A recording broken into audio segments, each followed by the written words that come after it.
Every marriage has its secrets. But what happens when those secrets start to unravel the very fabric of love and trust? This is a story that will make you question everything you know about relationships, a journey through the painful transformation of a marriage that seemed perfect from the outside. Imagine a dinner table, once a sanctuary of connection, now become a battlefield of silent tensions. One conversation, two people, and a turning point that would change everything forever. Michael thought he knew his wife Emily. He thought their love was unbreakable. But sometimes the person sleeping next to you can become the most distant stranger. What would you do if the person you devoted your entire life to suddenly shut you out? When every attempt to reconnect is met with cold indifference? When love transforms into a transaction and your partner sees you more as a bank account than a soulmate? This isn't just another story about a marriage falling apart. This is a raw, unflinching exploration of self-respect, personal transformation, and the courage it takes to choose yourself when everything falls apart.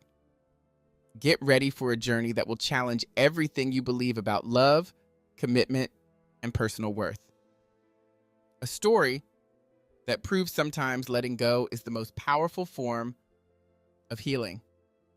If you're tired of predictable narratives and want a real gut-wrenching tale of personal awakening, then this is the story you can't afford to miss. Hit that subscribe button, share this with someone who needs to hear this message, and prepare yourself for a story that will stay with you long after the credits roll. The dinner table had always been our sanctuary, a place of shared meals, quiet conversations, and unspoken connections. But on that particular evening, something fundamental shifted between us. I never thought our marriage would reach this moment of painful disconnection. Emily sat across from me, her fork resting untouched beside her plate. The silence was heavy, pregnant with unspoken tensions that had been building like storm clouds for months. When she finally spoke, her words were measured, controlled, as if she had rehearsed this moment countless times in her mind. "Michael," she began, her voice surprisingly steady, "I need to tell you something difficult." Her eyes, once warm and inviting, now seemed distant, like windows looking into a room I was no longer allowed to enter.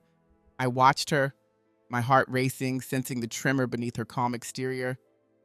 "I don't want to be intimate with you anymore." The words hung in the air, sharp and precise, cutting through years of shared history. At first, I thought it was a joke, a momentary frustration born from work stress or personal exhaustion. But her expression told a different story. A narrative of deliberate decision, of a boundary being firmly drawn. I tried humor, my default defense mechanism, a light chuckle, a dismissive gesture. "Come on, Emily. What are you talking about?" But she didn't smile. She didn't even flinch. Instead, she looked away, her body language screaming volumes more than her carefully chosen words. "It's not personal," she explained, her tone clinical and detached.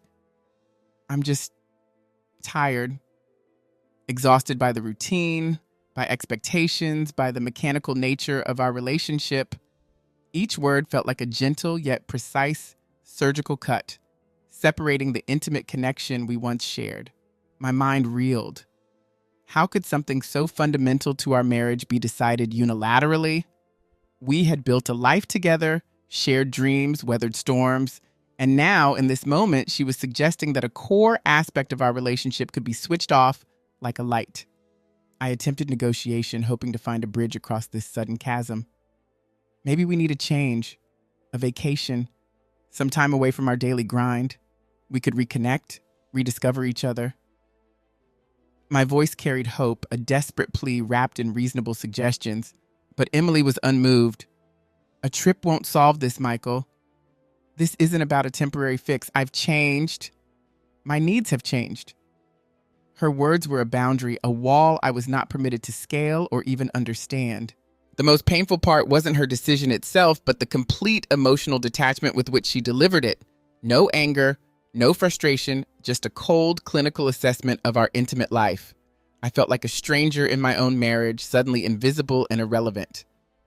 "Did I do something wrong?" I asked, vulnerability replacing my earlier attempts at negotiation. "Help me understand. Tell me how I can support you, how we can work through this together." Her response was a sigh of impatience. It's not about you doing anything wrong. People change, relationships evolve. But her words felt like a rehearsed speech, lacking the warmth of genuine communication. As the evening progressed, I realized that this was more than a conversation about intimacy. This was about connection, about the fundamental ways we communicate love, respect, and understanding. And in that moment, we were further apart than we had ever been. Not a big issue, I challenged, my voice trembling with a mixture of hurt and disbelief. Emily, we're married. Physical intimacy isn't just about sex. It's about connection, about how we communicate and show love to each other. How can you expect me to simply accept this without understanding why? Emily's response was swift and cutting. I already gave you the reason, she snapped, her voice hardening like steel. I just don't feel like it anymore. It's that simple. If you can't accept that, then that's your problem. The words hit me like a physical blow. I stood up from the table, my heart racing, my stomach churning with a cocktail of emotions, confusion, rejection, and a deep aching sadness. I didn't want to lose control, didn't want to transform this painful conversation into a screaming match. But her casual dismissal made me feel ghost-like, transparent, as if my feelings were nothing more than background noise in her life. Retreating to the bedroom, I tried to collect my thoughts. Throughout our years together, I'd always believed that marriage was about communication, about working through challenges together. This wasn't just a bump in the road, this felt like a complete roadblock. I decided I wouldn't give up. Something was happening beneath the surface, something Emily couldn't or wouldn't articulate. Maybe she was struggling with something deeply personal. Work stress, personal doubts, a silent battle I couldn't see. Over the next few days, I launched a gentle campaign of reconnection. Special dinners appeared on the table, her favorite recipes prepared with care. Flowers arrived unexpectedly, their soft petals a silent plea for understanding. I even planned a weekend spa retreat, remembering how she'd always talked about wanting a relaxing getaway. But each gesture fell flat. Emily would offer a polite, forced smile, the kind that never reached her eyes, and then immediately retreat. She'd thank me mechanically, then return to her phone or lose herself in television shows, creating an invisible barrier between us that seemed to grow thicker with each passing moment. I started noticing the subtle shifts. The woman who once greeted me with warm embraces and engaged conversations now seemed like a stranger inhabiting our shared space. Her attention was constantly diverted, scrolling endlessly on her phone, answering my questions with minimal, almost dismissive responses that felt more like automated replies than genuine communication. One evening, driven by a desperate need for clarity, I tried again. Emily, I said softly, I know you said this isn't about me, but something has fundamentally changed between us. I just want to understand what's happening. She rolled her eyes, a gesture that spoke volumes about her frustration. Michael, we've been through this. I just need space. Space? I asked, my voice cracking. Space from what? From me? It's not like that, she sighed, sounding exhausted. I just want things to feel lighter. I care about you, I insisted, desperately trying to bridge the growing distance. I care about us. I can't just ignore that you're pulling away. Her response was silence. She picked up her phone, her fingers dancing across the screen, effectively ending our conversation. Another wall erected, another door closed. That night, lying in bed and staring at the ceiling, I felt an overwhelming sense of emptiness. Our marriage, once a sanctuary of love and understanding, now felt like an empty house, with rooms full of unspoken words and unexpressed pain. What else could I do? My request seemed so simple: to return to being partners, to reconnect as companions who shared a life, not just a living space. But Emily appeared to have already mentally checked out of our marriage, leaving me grasping at the remnants of what we once had. As days passed, I found myself diving deep into reflection, examining our relationship through a lens of painful honesty. Our financial dynamic, which I had always viewed as supportive, now seemed more complicated. From the beginning of our marriage, I had willingly shouldered the financial burden, believing I was giving Emily the space to pursue her personal growth and dreams. I need time to focus on myself, she would say. And I believed her. I had always believed her. But what growth had actually occurred? Years had passed, and those promises remained unfulfilled. Like smoke, they dissolved when examined closely. For the first time, I allowed myself to ask the question that had been lurking in the shadows of my mind. Was I more of a financial safety net than a husband? The thought was devastating. I didn't want to believe that the woman I loved could be using me, that our relationship might be transactional rather than emotional. Yet doubt, once invited, is a relentless guest. Despite my growing suspicions, I continued trying. Hope, I discovered, is both a powerful healer and a cruel torturer. I convinced myself that if I just gave her more time, showed her more understanding, she would reconnect with me. But with each passing day, Emily seemed to drift further away, her indifference growing like a cold, impenetrable wall. Finally, I made a decision. If Emily no longer saw me as a partner, I couldn't continue being just a provider. Our marriage needed mutual effort, and I was exhausted from carrying its weight alone. Determined to rekindle our connection, I decided to break our monotonous routine. I had always heard that maintaining passion in long-term relationships required creativity and effort. If monotony was the problem, I would challenge it head on. My research led me to a discreet specialty store for couples. Walking in felt like entering unfamiliar territory, vulnerable, slightly embarrassed, but driven by a desperate hope. The store clerk, sensing my nervousness, was wonderfully kind and professional. She helped me select items designed to reignite intimacy, playful toys, provocative lingerie, sensual massage oils, and an interactive game promising to spark connection.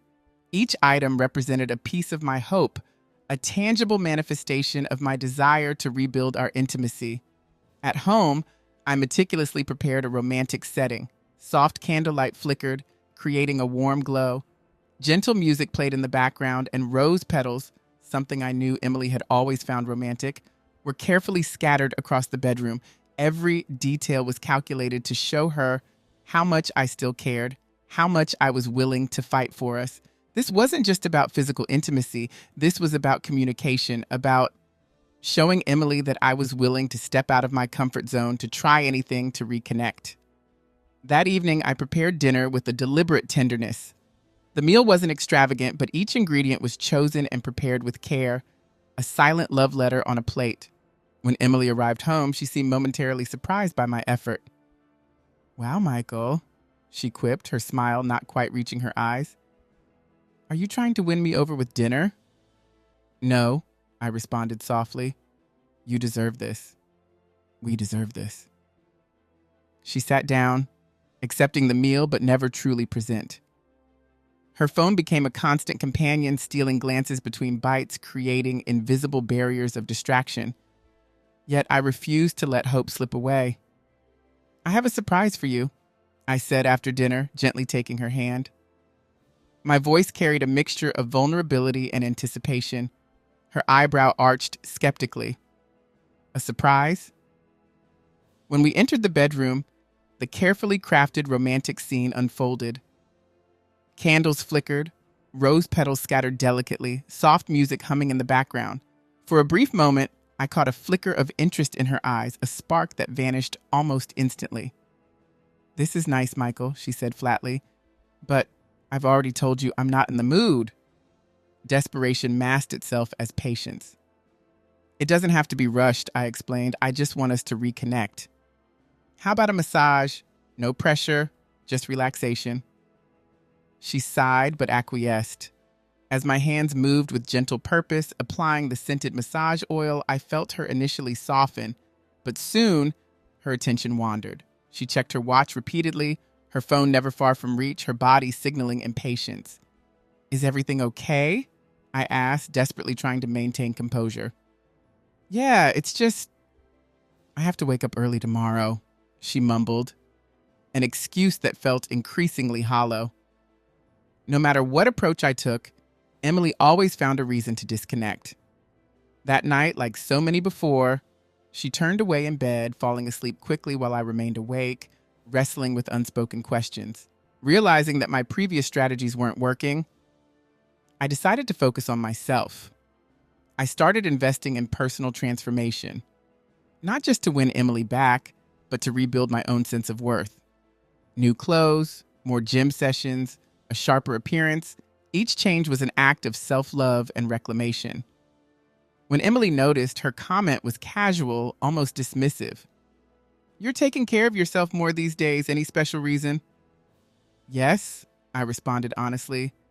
"I want to feel good about myself, and I want you to see me as the man you married." Her response was a mere shrug.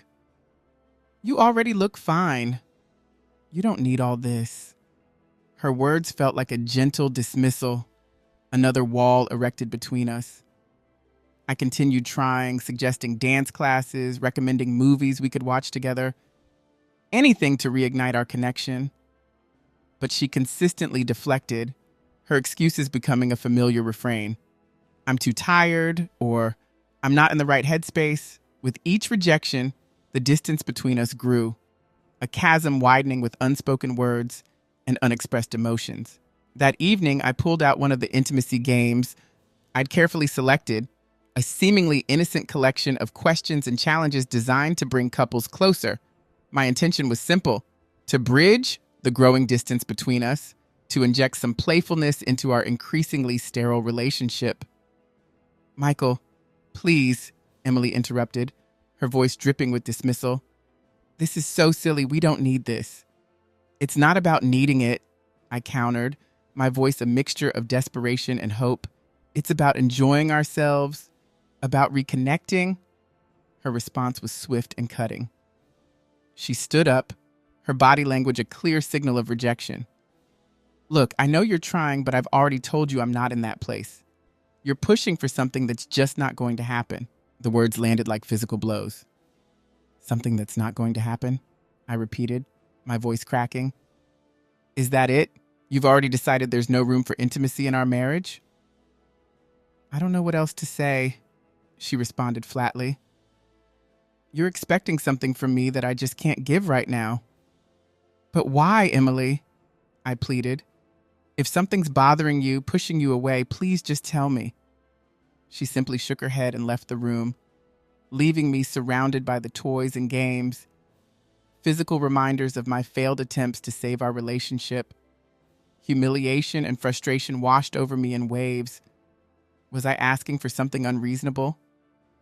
All I wanted was for our marriage to work, to reclaim the happiness we once shared.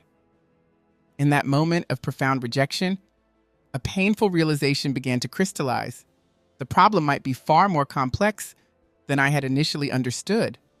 The nights that followed became a study in emotional withdrawal. I couldn't bear to look at myself in the mirror, each reflection a painful reminder of my repeated failures.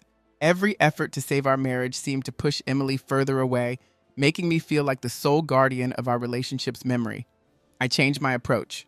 No more surprises, no more desperate attempts to reconnect.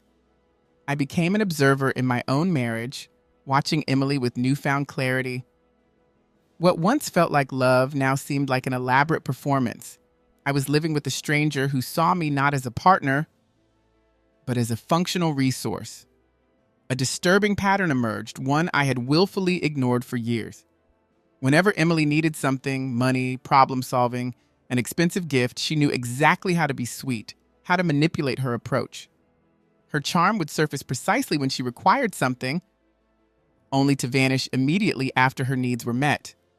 I became nothing more than a transaction in her life, a means to an end. The warmth, the connection, the partnership we once shared had been reduced to a cold, calculated exchange. And I was finally seeing it with brutal clarity.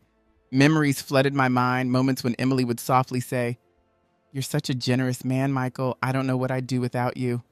Words that once swelled my heart with pride now felt like carefully crafted manipulation.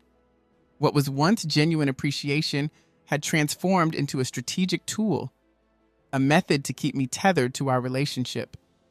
Did she truly love me? Or was I merely a financial safety net, a provider ensuring her comfortable lifestyle? These thoughts crystallized into a moment of profound clarity. I couldn't continue humiliating myself, desperately trying to save a connection that should naturally exist in a marriage. More importantly, I refused to be reduced to a human ATM, funding a relationship where my emotional needs were systematically ignored.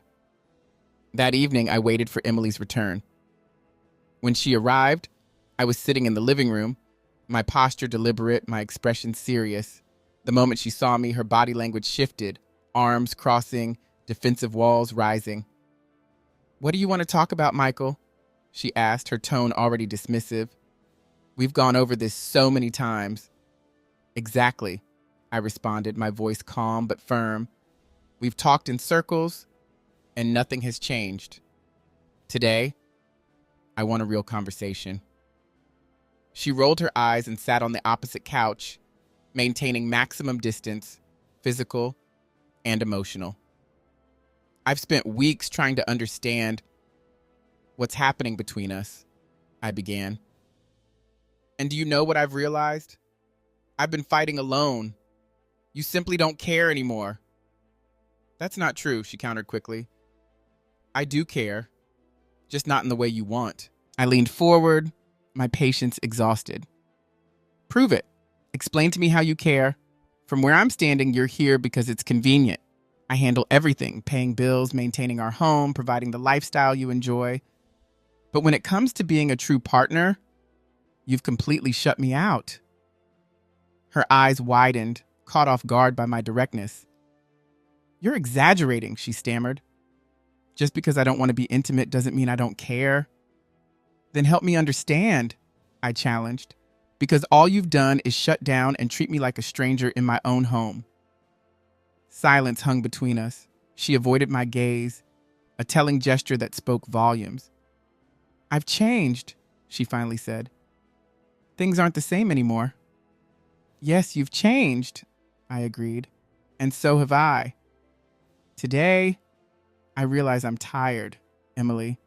Tired of being treated like I exist solely to support you." "I'll be direct," I said, my voice steady and resolute. "Things are going to change." Emily's brow furrowed, confusion replacing her usual dismissive expression. "What do you mean, change?" "It's simple," I explained, each word carefully chosen. "I'm no longer going to support you financially. No more funding your whims, shopping sprees, or endless expenses. If you don't want to be my wife in every sense of the word, then I won't be the provider you've grown accustomed to." A nervous laugh escaped her lips. "You're joking, right? You know I can't cover everything on my own." "No, Emily," I responded firmly. "I'm not joking. And you know very well that you can handle yourself. You always could. You just found it easier to let me carry all the weight." Her demeanor shifted, anger replacing confusion. "This is ridiculous. Are you punishing me because I don't want to have sex with you? What kind of man does that?" "This isn't punishment," I explained, my voice calm but resolute. "This is a response.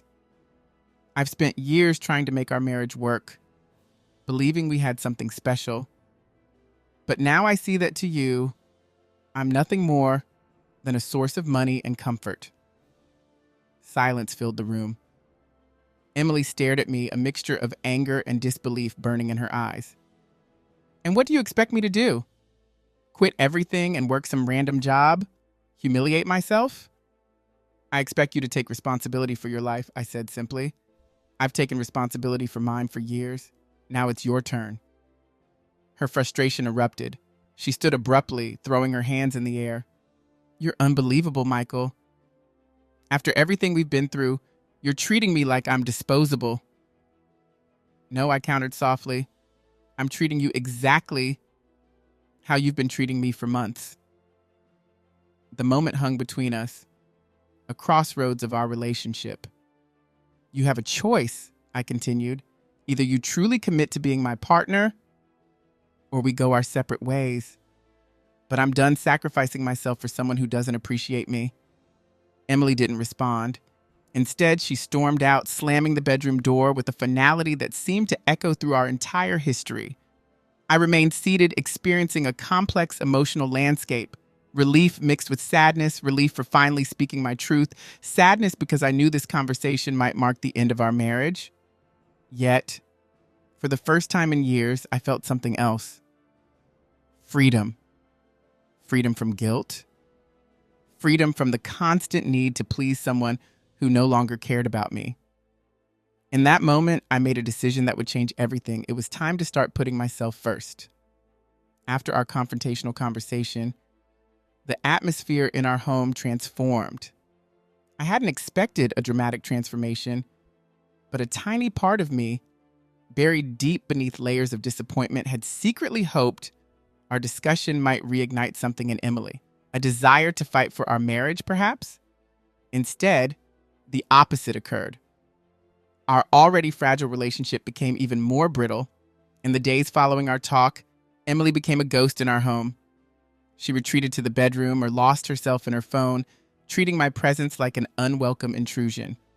I, in turn, began a process of complete emotional detachment. There was no longer any reason to keep fighting. Surprisingly, I discovered something profound.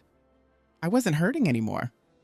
What had once caused me intense anguish now felt like a confirmation of what I had known for months. Our marriage had effectively ended long before that conversation. I stopped caring about her reactions, ceased asking about her day, and abandoned any attempts to connect. This wasn't driven by resentment or a desire for vengeance. It was a natural, almost clinical disconnection.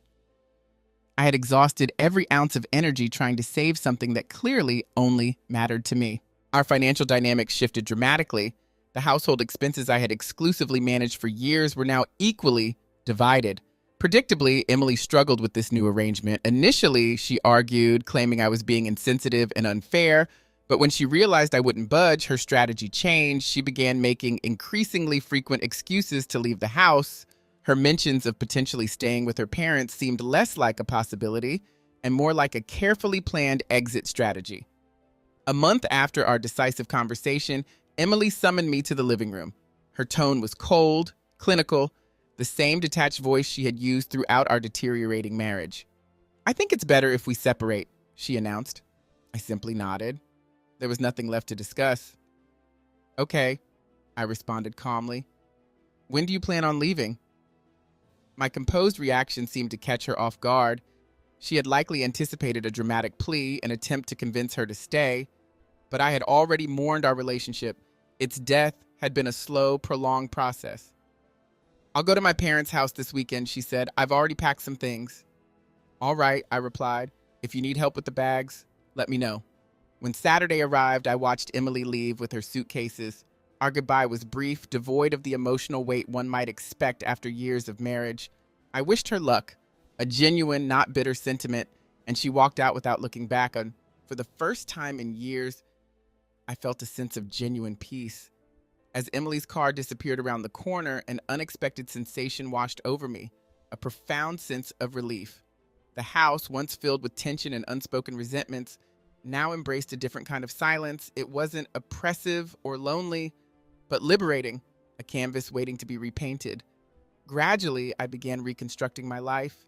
Each day became an opportunity of rediscovery, reclaiming parts of myself I'd gradually forgotten during our marriage.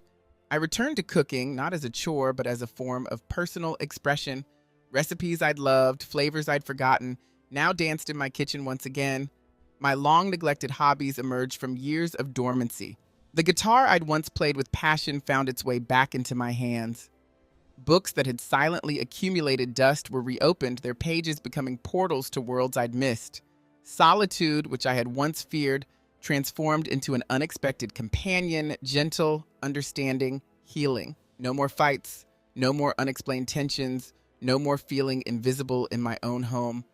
Through mutual friends, I heard snippets about Emily's life. She had moved back to her parents' home and eventually found employment. Some mutual acquaintances mentioned she experienced moments of regret, missing the stability we'd shared, but these were merely passing observations. I felt no urge to dig deeper. Our chapter had closed, completely, definitively. This journey taught me something profound. Solitude isn't the absence of connection, but an opportunity for genuine self-discovery. It's a space where healing happens, where personal growth takes root.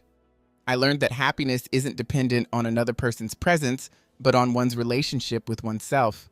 Today, I live peacefully. My home is my sanctuary, my freedom, my most cherished possession, my dignity, restored, uncompromised. My marriage to Emily wasn't a failure.